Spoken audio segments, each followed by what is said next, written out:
Good morning, I'm Emma Ross, for those of you that don't know me. Emma Ross from Intuitive Horse, and I've decided I'm going to share a little bit of what happens here at Intuitive Horse, our life with the horses, the lifestyle that we try and promote with the horses and the land, and the way that we work with them and with ourselves and people who attend here. I want to share a bit of that with you through some videos, through a bit of vlogging. And so this is my first one. I've got to get used to talking to a camera, which is not something that I normally do. And yeah, I'm quite excited to be sharing with you typically what happens here throughout the year, through the various seasons, throughout the days. And right now it's a February morning, early February. It's about 8 o'clock in the morning, and we've had a nice light frost, as you can see on the ground. And it's really beautiful. The sun's coming up. We've had a really lovely week, and the horses have really enjoyed just having a break from the relentless rain that we have been having. And I'm walking down to see them. So I'm going to share with you what they're up to this morning, and we'll go from there.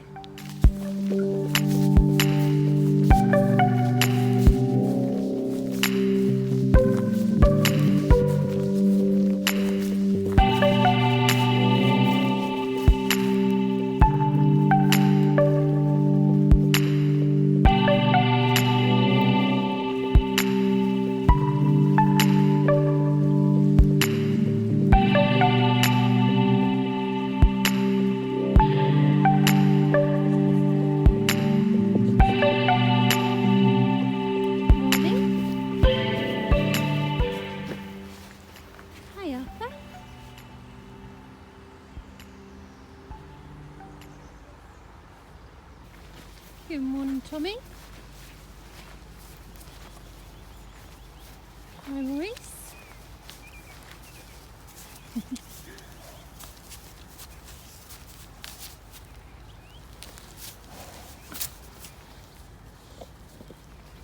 Good morning.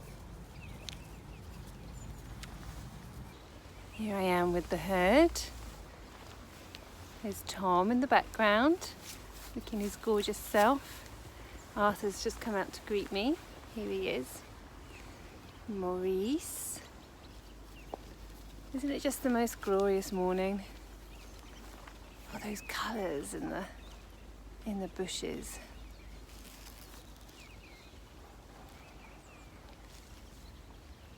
I feel so grateful every morning I come out here just to be a part of this. While rush hour's going on out there, here we are down in the fields, surrounded by the bird song, horses grazing, coming to say hi.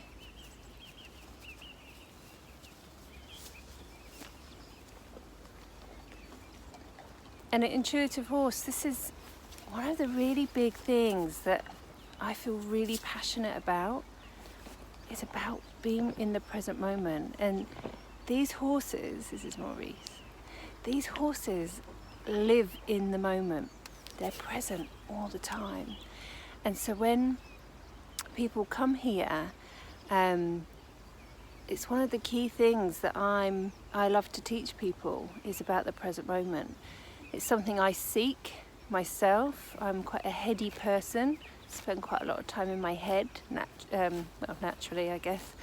And therefore it's been something I've wanted to seek out and learn a lot more about, to quieten the noise down in my mind and to be able to just live in a much more present moment state.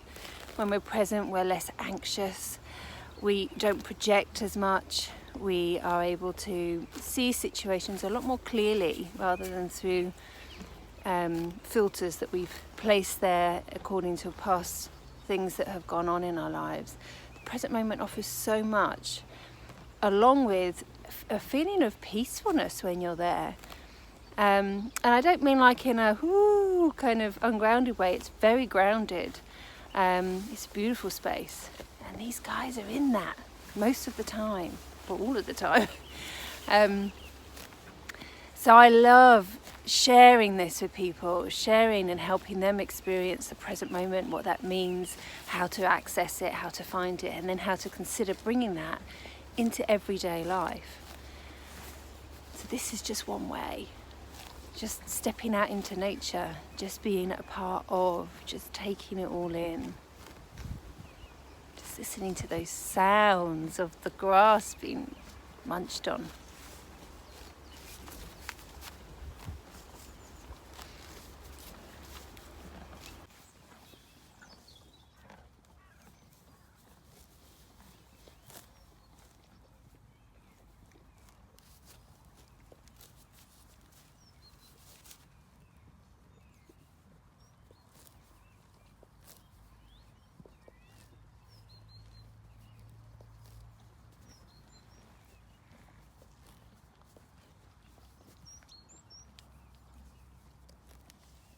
So we've got 110 acres here, and we put about 90 of that acreage over just to the horses for grazing. That's 90 acres, 14 horses and 2 donkeys, 16 mouths. And even then, you know, they still want and need more. What I mean by that is we leave them to graze the land all year round, and once we head into winter and the grass slows down with its growing or stops growing, obviously as they eat the grass, it's not coming through, it's not replenishing quick enough, and therefore they run out of food a lot quicker. We've got a lot of hedgerows and things like that which they nibble on as well. So in these winter months we supplement them, particularly through end of December through till about April, with hay which we grow here and feed them. And in January and February in particular, we also give them a little bit of what we call a bucket feed, hard feed, which just gives them some vitamins and minerals. I've got a couple of horses who do drop off weight a bit easier than others, as it just helps to keep the weight on them. A week ago we moved the horses down into this field.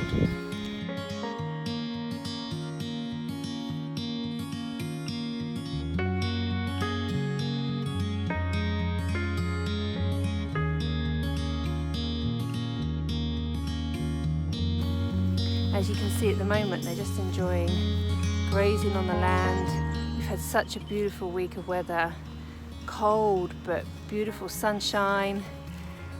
They've been lying down, sleeping, eating and eating.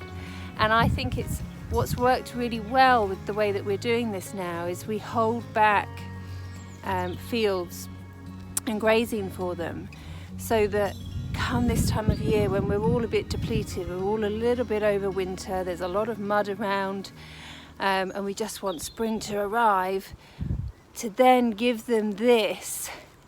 They always come in happy and celebrating and galloping in, and it just gives them that boost. You see them happy, and also that opportunity to have grass again.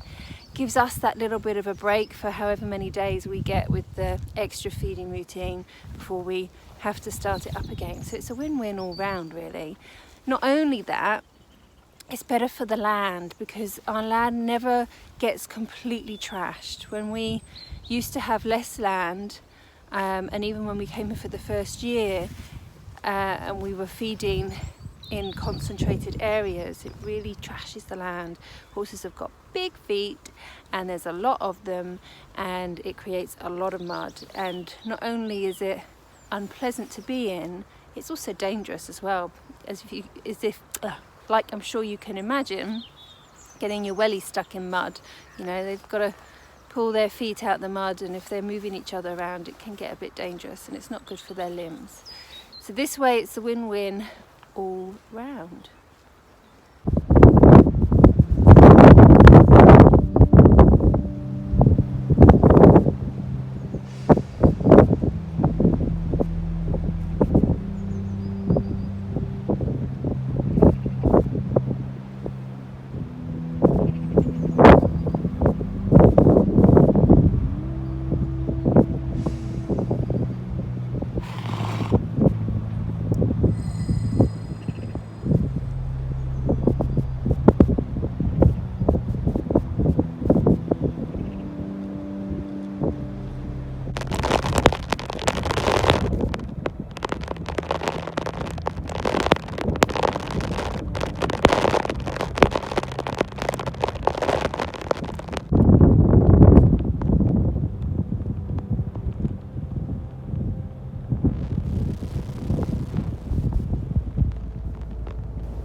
Hey,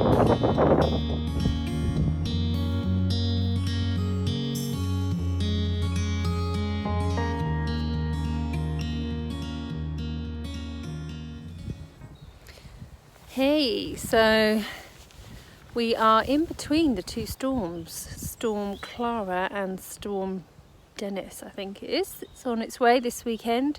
It's Wednesday, and although it's absolutely freezing, it's actually really nice out here, and the horses are quite calm and content, as you can see behind me. They're grazing in the background, and so the main thing this week in between the storms is just to make sure that they're all okay, and and that they've got enough food to keep up their strength and their energy for when the next storm comes in, and that they don't lose too much condition. Hay.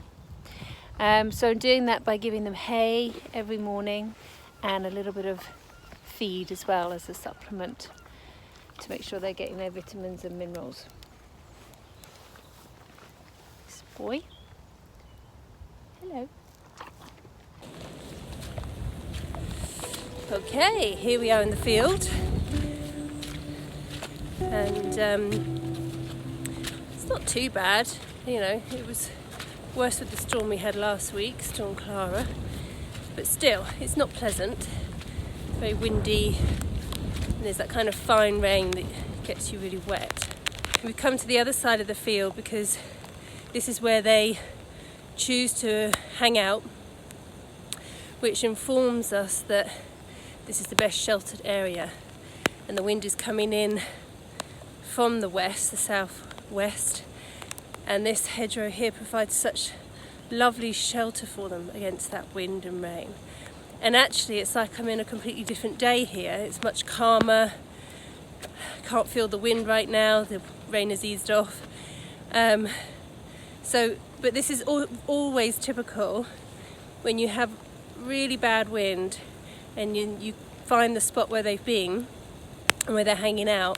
It's always a lot calmer. So, because they've informed me of that, this is where we've put the hay. You can see the hay piles behind me. So that once they finish their feed, I don't know if you can see this very well, there's a raindrop on the screen now. Once they've finished their feed, they'll come back and then they can munch down on this hay.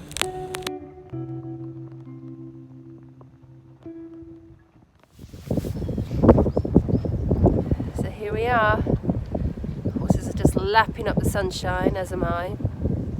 It's a really, really beautiful day. It's not too cold. And I've just put some hay out for them, and they've had their feed. And I've been looking at them every day, obviously, and assessing them. But some of them have dropped off a little bit of weight. But most of my herd are slightly on the more rounder side, should we say. They're very good doers. I have one or two that maybe don't do so well. They're a bit leaner, but most of them do really well. And when we think about the wild horse model of how over winter their resources become less and less, they don't have people shipping in feed to feed them up and keep them going over winter. They drop a lot of weight, and then in the spring, when that spring flush comes through in the grasses, they start to put it back on again. But what it does is it stops them ever becoming obese and having any of the health issues that are associated with obesity. And I really like that idea, that model for how we should be keeping our horses. And so obviously we need to still supplement them to a certain extent and ensure they have food. They don't have as far to roam as a wild herd of horses might do. And obviously I'm not going to let my horses become skeletons and go the other way with problems where they're too thin. But I think it's a really healthy thing for the body to let off some of that weight, ready for the spring months. So here they are behind, lapping up the sunshine. I know it'll be about another hour and then they'll probably all be lying down, just enjoying this after the recent storms we've had.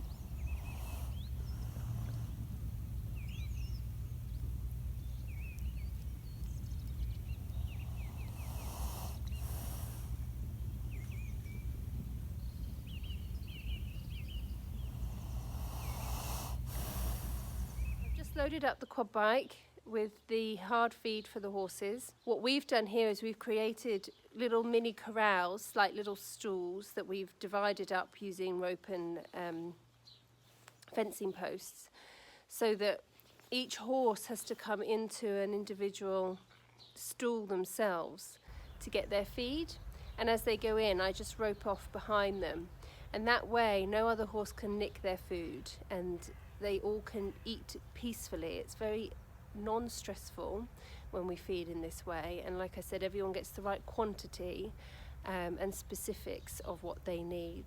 So it works really well, but it does require two people because I'm letting the horses in on the side of the field that they're in, and then Cam puts the feed underneath the fence for them. Driving into the field with loads of buckets of feed, we would just get bombed by them and it's just no fun. So this way works really, really well. But I wanted to share with you because this year we have an extra helper with us. In 2019, September 2019, our son Kobe was born.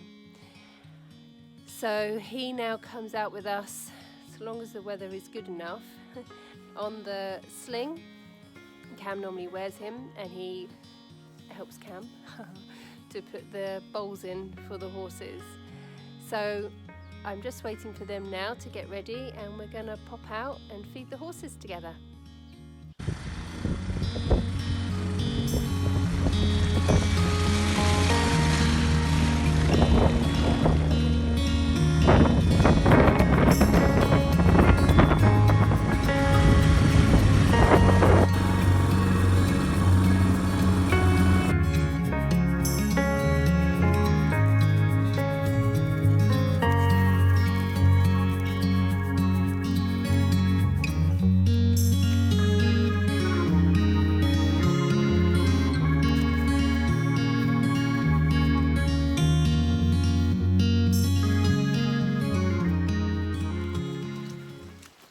So I was just feeding the horses out in the field their hay, and the quad bike died. Just all of a sudden wouldn't start up when I went to start it back up again. So now we have a quad bike stuck in the middle of the field, which is quite a way away from the farm. Luckily I have got all the hay out to them for today, but this could be a problem now for tomorrow. So now our biggest problem is trying to get the quad bike back up. So we need to go and ring the mechanic and blah blah blah, get all that sorted. But our backup plan is with the dumper. And so it looks like we'll probably be using the dumper tomorrow, which makes me want to cry in one respect because it just would churn up the field, something rotten. But I'm also incredibly thankful that we have got a backup plan and that we can get food to the horses, and that is the most important thing. So here we go.